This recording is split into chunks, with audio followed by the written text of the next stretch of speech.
Boys and girls.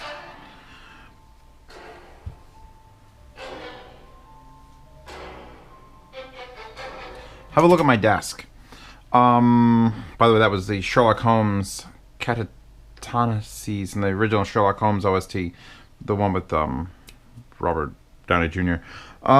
This desk contains almost all of my closed headphones.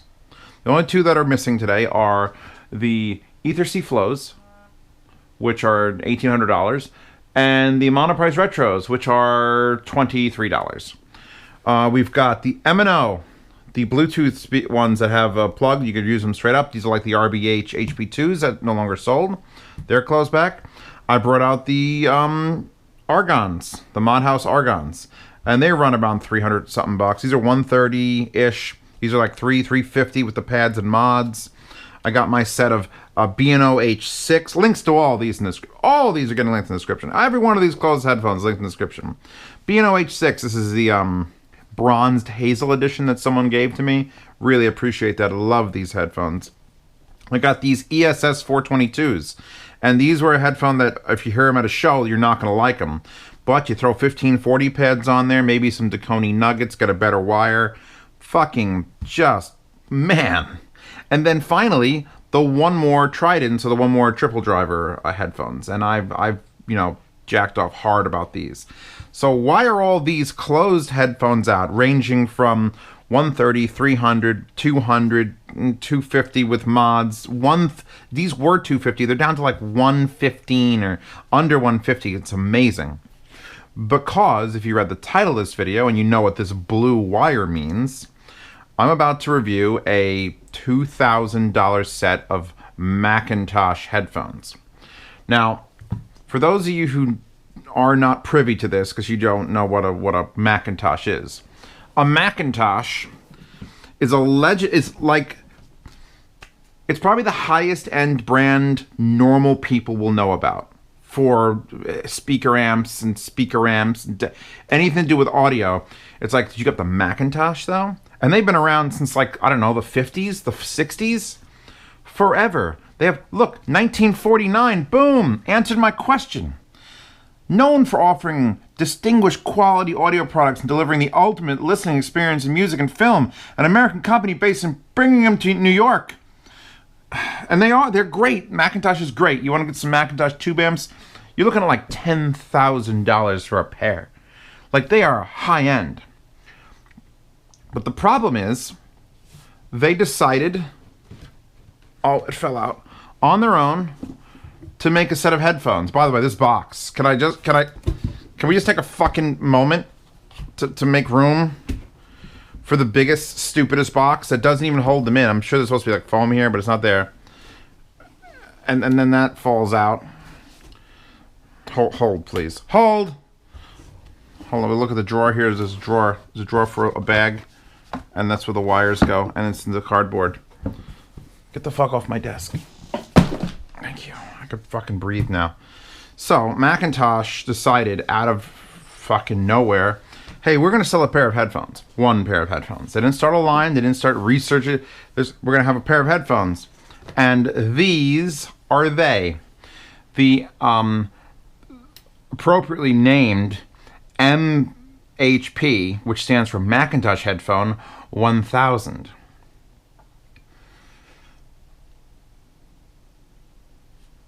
Are you wowed by them yet?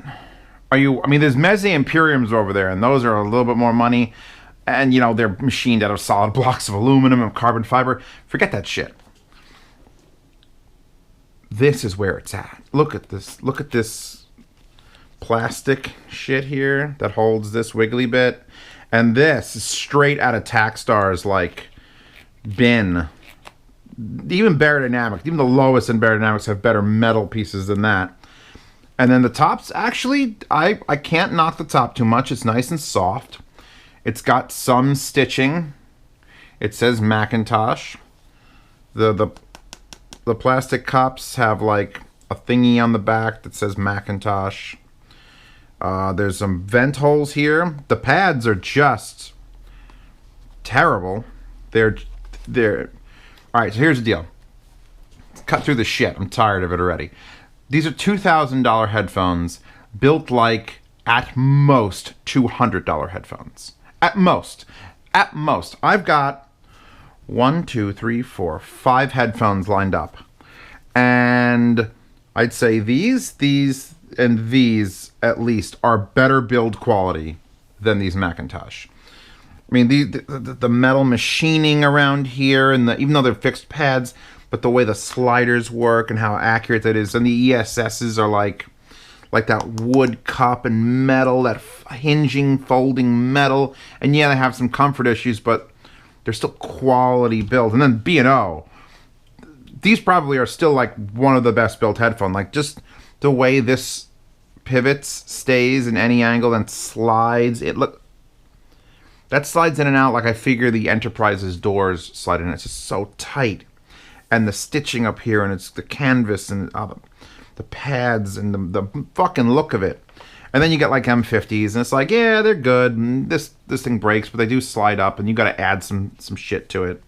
And then the M&Os are probably the worst built of the group. All plastic, but desperately comfortable.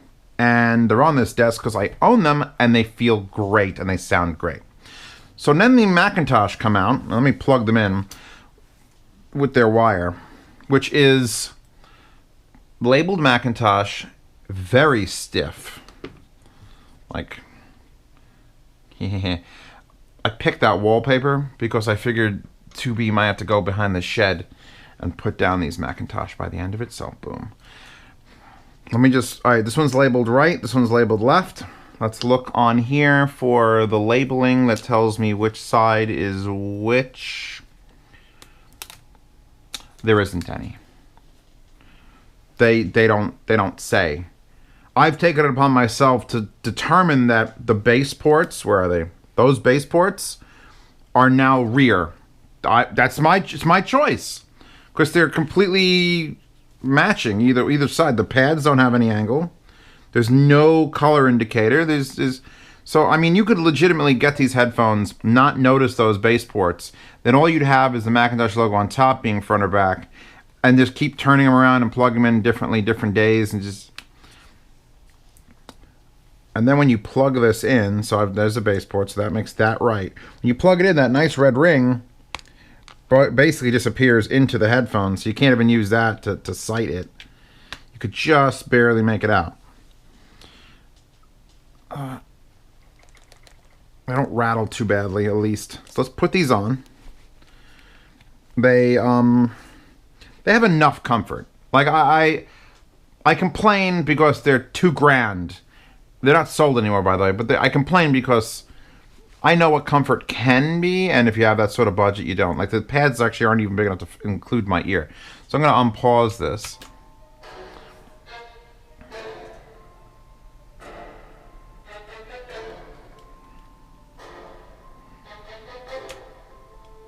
Now, I'm not going to completely shit on their sound quality. DMS was here. DMS was talking about, oh man, those are shit. Those are shit. You got to shit on those. They're terrible. The build is atrociously low quality. To not even put, like, it doesn't even have like a model number on it or a left and right indicator. This is plastic. You could just see this is not worth $2,000. But how does it sound, Zeos? Because you could have the worst looking pair of headphones in the world. If I put them on and I have to change my pants every like third song, I probably will love them. And they don't sound bad. So when I sat here earlier to try to start this review, I had just these headphones on the desk, and I put them on. I'm like, I started warming up to them. I started going like, you know what? They really have good soundstage. They're wide. The treble gets a little peaky, and then the bass note hits, and it's relatively solid. It's solid. It's a solid bass hit. I don't hate the way these sound. But then it dawned on me. I know I have amazingly good closed headphones in this building. Right here in this building. I haven't even gotten to those Mitchell & Johnsons yet to compare them, so I can't even bring them out in this fight. So, like I said, everything but those two. These are every closed headphone I conceivably have and use. Mostly portable beauty cans. Beauty can, portable beauty can.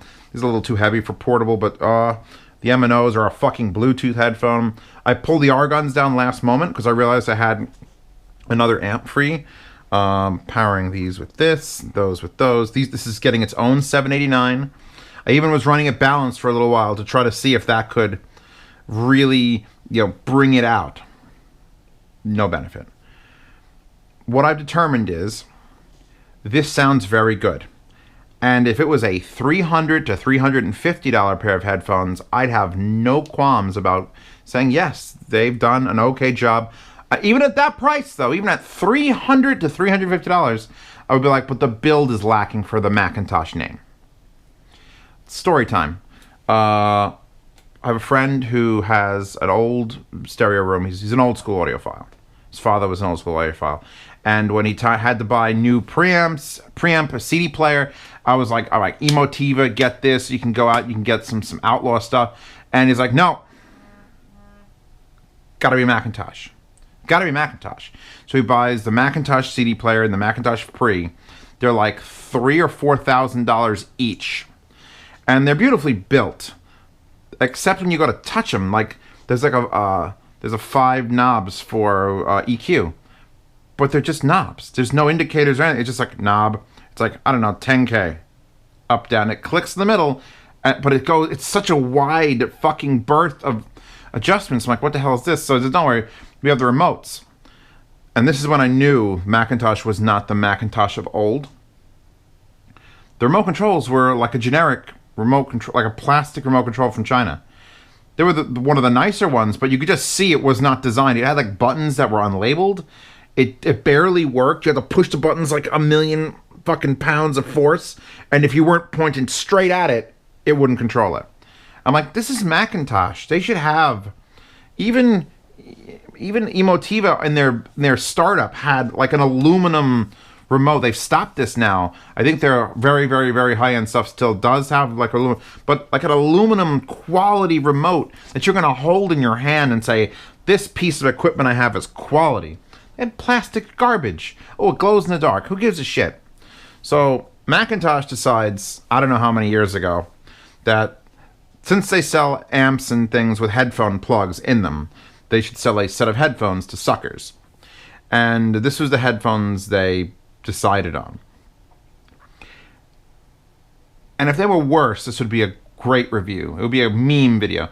But I can't completely shit on them. They have really astonishingly good soundstage for a closeback. Vocal ups are better. The treble, I said, was a little bit up there, but it means it's got good detail retrieval. The one more Tridents have better detail. In fact, I was listening. I've never had this many on here with this many good amps, and I was astonished by how much more I could hear with the one more triples because of that separate piezo tweeter in there. It's got the dual driver. And then I'm like, all right, bass. But at least they have the bass was like solid, just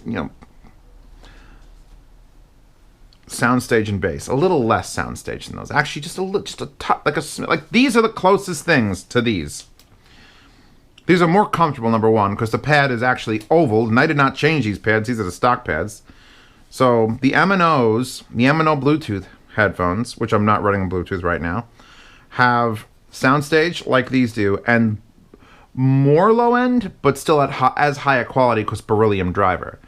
I don't even know if these are running a beryllium driver. I think I read the specs. It's like a 40 millimeter driver in this fucking headphone. Wow. So beryllium, better and more bass. So it's a little bit like a skew. It's like I'm not saying, oh, these have more bass, therefore they're better. These have more bass and it's better, or at least on par with that. We move along. We've got the ESSs really don't qualify to compete because they're such a narrow sound. But I love these things, and I only gave them one video, and I think you people need to look. Look into my wooden eyes. All right?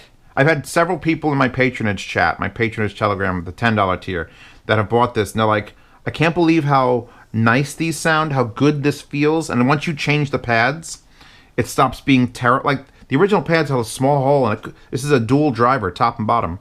And these pads actually have a little bit of foam on there, and it just cures all their ailments. and then this top bit had no padding, and then, you know, this little piece of these little two Deconi nuggets just cured that. You put this fucking thing on, you go, these are heavy and quality feeling, and then you unpause it. Wait. Harmonic group unity. This brilliant 6-piece band. Oh.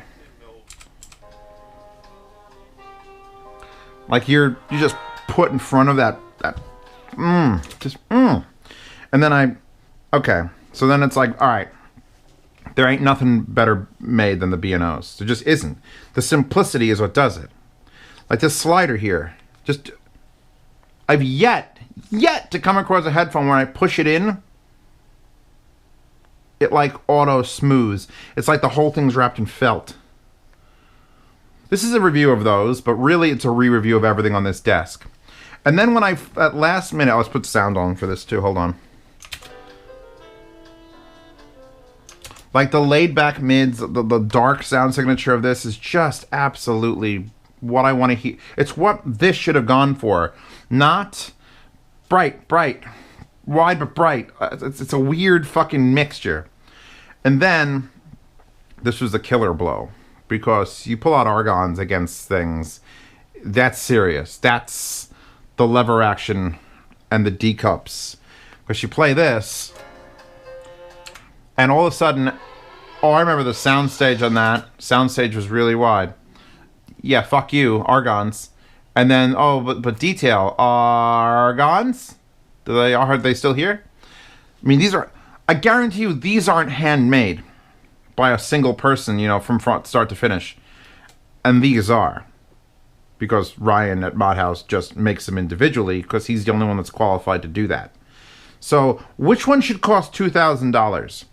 Because assuming that they both sounded very similar, and one's handmade and, you know, deer skin sewn by his wife, or this, which I don't see made in China on it, but I'm pretty sure a lot of the parts are from that sort of region out east. Links in the description of this video are as follows, because let's get that out of the way. Every one of these headphones first, then a link to, like, here, let me see where I tried to find it, and there's a $1,249 on eBay. They apparently were on Amazon but are out of stock, with 6 customer reviews and 2.5 stars. 3.5 stars, my bad. 5-star review, excellent product. 5-star review, surprisingly good.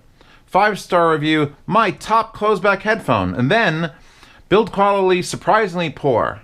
And then, these headphones better cook me breakfast. And it's just, they go on, the bad ones go on to be like, I'm getting like Beyerdynamic T5Ps. I could link all of these and all the headphones half the cost of this that are better. You get Z1Rs for less. $1,700 for the big-ass Sonys, and those things are built like they're competing in a dog show, and they're just headphones. Like, why did you bring a headphone to a dog show? I don't know. What were the specifications I was looking at? Yeah, 5 Hz to 20, my ass. It's got a dynamic 40mm 3-layer composite driver with a viscoelastic center layer. Yay. 200 ohms impedance. So at least that is it was high enough up there. Yeah, $2,000, 2,000, 2,200 is what I've seen when they retail. I tried it on tubes, and the problem with tubes is, if you already have a soundstagey headphone and you put it on tubes, it's going to try to make it more soundstagey and just give you phasing issues. So I didn't really like it on tubes. I'd basically take everything else in this desk but these. There's a time and a place where I would be like, you know, I want to listen to this song on these Macintosh. You got to go like through the time warp and find that, though, because it's not here right now. It's I put them on and I don't hate what I hear. I put them on and it's like, no, not Italian songs. Devilman Crybaby is good, but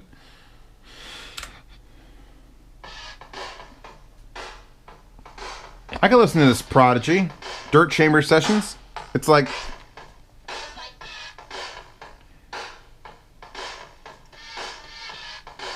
but it's like, the detail's annoying.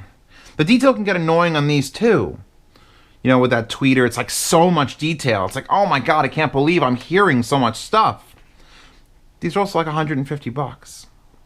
So it's like, all right, I have these, I keep them. They look fucking awesome.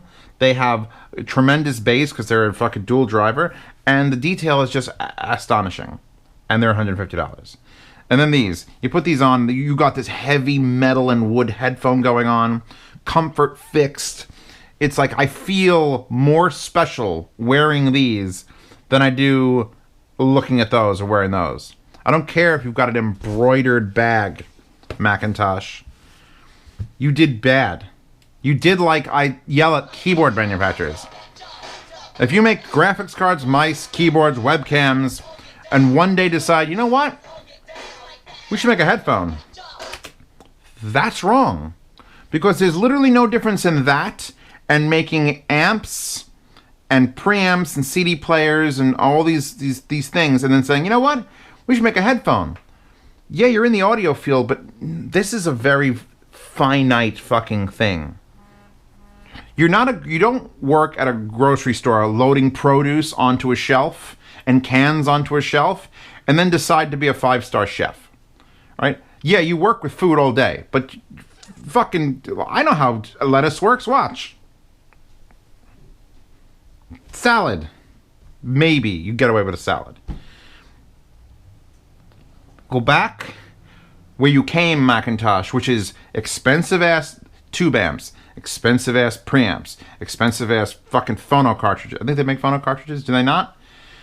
Honestly, they make such a limited range of stuff. I just know it's very expensive and sought after. And you want like vintage ones. Like people go to yard sales across the country and someone's grandpa died and they have these Macintosh tube amps and they're just like at a yard sale for like 20 bucks. And you're like, ah!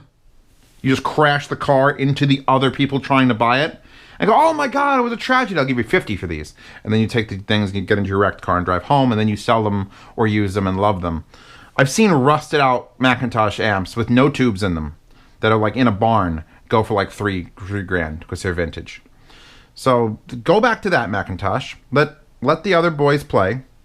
Even one more, which is like an IEM manufacturer, shifted gears and they made something different. You didn't even try to go different is the problem too. Yes, this blue cable with this crazy, like insane. This cable feels like it would be on some sort of medical equipment that's used in a rescue submarine. So I got to give them that.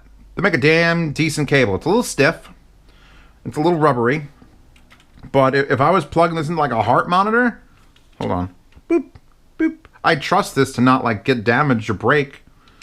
So they got the wires okay, and then it's like a really, I know blue like a light blue is like their contrasting color, and I don't care.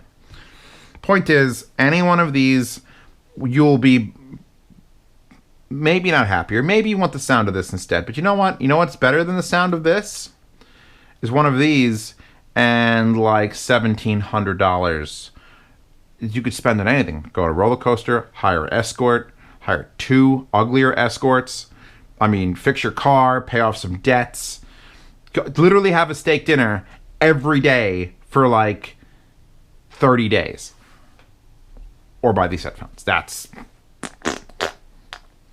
Anyway, the sound demo, which I did the sound demo before this review, is in the description, and it actually doesn't, you could tell they sound good. You could pick up on the soundstage in it. And I was surprised, because I'm like, oh, you know, these actually sound pretty good. And then I did like the Cliff HP-3s and went, oh, $1,100, actually amazing headphones. And I was like, So, check out the sound demo. If you want this wallpaper, that's in the description of this video, as there is a wallpaper link in every description of every video. My Patreon will pay to insure these. The worst part of my day will be when I ship these back to their owner, and I have to insure these, I don't want to call them pieces of shit, overpriced pieces of shit, for their full value in case they get run over by a truck or wet, and then, you know, I don't want to have to pay out of pocket for it. So I'm going to have to insure that, and that's what the Patreon partially covers, is the shipping on all these items back to their owners. Well, not these items. These are my babies. Don't touch. If you're also in the Patreon, you're in the yard sale, which is from the 1st to the 10th of every month. I sell a random amount of gear. Things I've purchased, like that, like those, a couple of those up there. There's some headphones in piles in the other room. I buy them with the Patreon money, I review them, and then I sell them to the patrons. It's like Robinhood, right? That's how Robinhood worked. And also, you also get to ask me any questions you want in the Patreon. And also, if you join the $10 tier, you get into the private Telegram chat, which isn't as private. It is 160 people who can ask me questions 24 hours a day, and I will get back to you when I fucking feel like it. But I will get back to you guaranteed. And everyone else helps each other out. And I can answer you with my voice chat because Telegram is amazing. So, this review is done. I've pimped my Patreon. Goodbye, Macintosh. Go back to whence you came. You're not supposed to be here. Princess is in the other castle. And I will see you all tomorrow.